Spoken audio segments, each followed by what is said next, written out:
We have a shocking New York Rangers trade update to go over today, as an insider has revealed one of the Rangers star players' names has been brought up in trade talks. We're going to break that down, as well as some other players that could be moved ahead of this year's trade deadline. We're going to break it all down and much, much more on this episode of Rangers Digest. But before we do that, a quick reminder to hit that subscribe button. About 68% of you who watch these videos are not subscribed to the channel. So if you want to stay up to date with absolutely everything that's happening with the New York Rangers, from trade rumors to trade reports to practice updates to post-game reactions, all that good stuff, it's free. Be sure to hit that subscribe button down below. But let's get right into it. Elliotte Friedman, on his latest podcast, his latest 32 Thoughts podcast, I should say, named Artemi Panarin as somebody whose name has kind of come up in trade talks, or something that the Rangers, I should say, are going to start thinking about in terms of a trade. And from the actual, this is from the actual podcast, a quote from the podcast, and thank you to Phil Kosher for tweeting these out again. Something that will become a bigger storyline if it isn't cleared up. Panarin is heading into his final year of his contract, which is true. This year he's in year 6 of 7 of his contract, and he's going to be 34 years old in October. What does this mean for him and them? And I thought this was something else that was pretty interesting from NYR Louis, that, he will say this, but, everyone loves Artemi Panarin. He's an elite player in this league. He's a very good player. The Rangers are 2 points out of a wild card spot right now, but, if a team blows you away with an offer, not just this year, but next year, I wonder if you take a look at trading him. And I know this is not something that's going to happen at this year's trade deadline. We're going to get to that in just a second, but it's something that they're going to have to start thinking about past this season, because we don't know where this team is going to fall next year, right? There's been a lot of pieces in and out. A lot of players are not playing up to their potential. So could be interesting if a team blows you away with an offer for a rental in Artemi Panarin, or Artemi Panarin as a rental, which would be crazy for a contending team. I wonder if you take them up on that offer. You retain some salary. It's going to be very interesting to see if he ends up sticking with the Rangers, because at the end of the day, the Rangers, we know now, are getting much younger, and Panarin is going to be 34 years old. So, if you want to take a look at his stats this season, I mean, again, like I mentioned, he's a great player in this league. This team has not been playing great for the majority of this season. They've really put together a good 2025, but he has 63 points in 59 games. I mean, he's still the same player we know him to be with the offensive production. He's starting to lock in a little bit defensively as well, which is a great sign, I think, for the Rangers. And again, he turns over the puck quite a bit, that is for sure, but high risk, high reward with this player. We've known that. And again, he is going to be 34 years old come this October. So it's going to be something that's going to become a storyline very, very soon. I think, Elliotte Friedman bringing it up, it's very interesting. It's very interesting, but of course, not imminent in terms of this year's trade deadline. Obviously, they're going to keep him, but I wonder what happens next year, depending on how the team performs next season. But I have to, agree to a degree that, maybe you take a look at doing this, especially if a team blows you away with an offer. Because again, it's making 11.6. You can retain some salary, although you don't know exactly what's going to happen with the cap, and we're going to get to that in a second again in another player. But the cap is going up quite a bit, so maybe you can retain some salary next year with, not as many high-end players, and he's in year 6 of 7 of that deal. So it's going to be very interesting. Now, in terms of this year's trade deadline, we have some clarity on what the Rangers are going to do, and this is from Arthur Staple, and he said that the New York Rangers are believed to be targeted buyers, but are only looking for players with term. Now, that's very interesting to me. There's a couple names that stand out to me, and they're actually on this tweet. They're actually in this tweet, and I think I really, really like one of them as a third-line center option going into the future. We'll talk about him in a second, but, they're believed to be targeted buyers. So they're not going to go out and get a big fish. They're not, some of the, higher-end teams in the league. Like Washington might go out and make a big splash to get a big player, something like that. The Rangers are not going to do that this year. They're going to be targeted buyers, get somebody who can maybe help them next season, could also help them this year, but a younger player as well, not somebody who's going to help them win a Stanley Cup or anything like that, like a 33 or 34-year-old.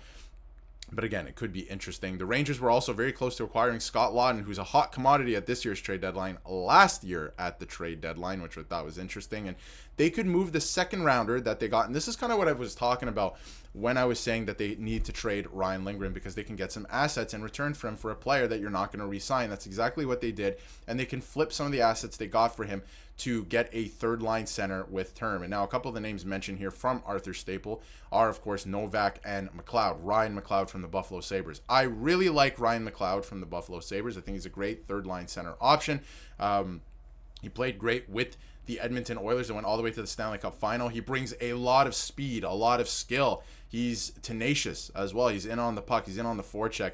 He doesn't shy away from the rough stuff and hitting, right? He's not the biggest player, but he brings a lot of speed to the lineup, which is something that I think the Rangers could use as well, especially with a fourth line that is a little bit heavier, right? Although they've been playing great, but it's a little bit heavier. So I do like the McLeod option, that is for sure. But I think one thing that, and this is really what I wanted to get to, Chris Drury needs to figure out going into, the playoffs this year, and needs to figure out, obviously, well, if they make the playoffs, but obviously the playoff push, and especially next year, is what is happening with the defense core. And this is from Frank Saravalli as well. And the number one goal, the mission for Chris Drury, and I do agree with this, is, figure out how to reinvent his defense core, right? If you look at the defense core right now, K'Andre Miller is playing top line minutes, and that's fine. He's playing well. He's actually playing a lot better right now than he was earlier this season, which is a great sign. Is he going to get the significant raise he was talking about earlier this season?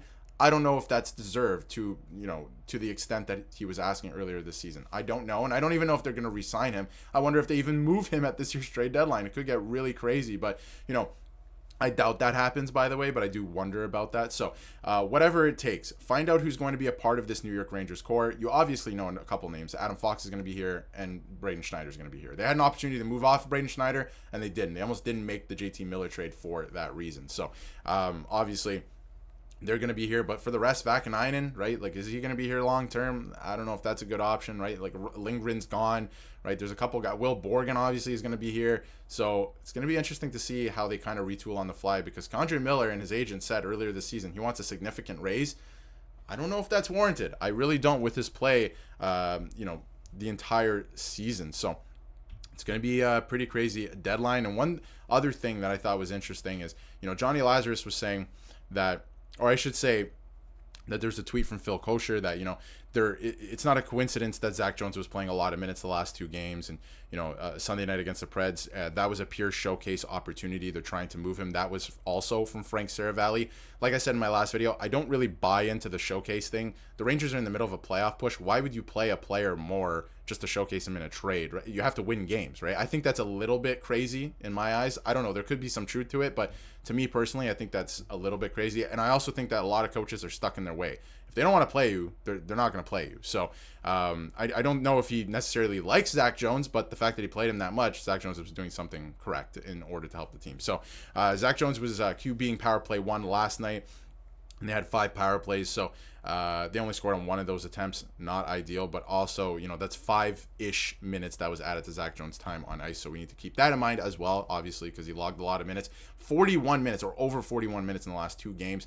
And Zach Jones logged 6 or over 6 minutes on the power play a couple nights ago. So very interesting. Last thing I'll mention, and this is from Emily Kaplan, and we kind of knew that this was going to come. We know that this is coming. I don't know if Mika Zibanejad is going to finish his contract. He's playing a lot better recently, I will say that. Don't know if he's going to finish his contract in New York. And Phil Kosher says, or transcribes, I should say, from Emily Kaplan of ESPN. My gut still says they'd like to move on from Mika Zibanejad. They'd like to find a different group of centers. I thought that was interesting too. They want a new third line center. They want another, second line center. Obviously, JT Miller's playing first line center right now, so it's going to be challenging. I think Mika has proved a lot over these last few games that he still has a lot of game in him, and that is true, right? Like I said, he's throwing the body around. He's playing a lot better. JT Miller's play is contagious, so if he's able to keep this up, I don't know if they're going to press to trade him, but I don't know if he finishes his contract in New York. I mean, probably not with the way that the team is going and everything that we've seen from Chris Drury, the way that he moves off of players when it is time, even if they have no movement clauses. So it's going to be very interesting ahead of this year's trade deadline. Let me know in the comments what you think of Mika Zibanejad, what you think of the defense core, K'Andre Miller, and obviously Artemi Panarin. It feels like, things are changing quickly in New York for the Rangers. The last era could be wrapping up here, and it's gonna be interesting to see if they make the playoffs this year, what that looks like, and heading forward, because it looks like there's a bit of a new leadership group, and some of the guys have been around for a while could be making their way out of town. So it's going to be interesting to see. Let me know what you think in the comments, and if you haven't yet, hit that subscribe button so you can stay up to date with everything New York Rangers.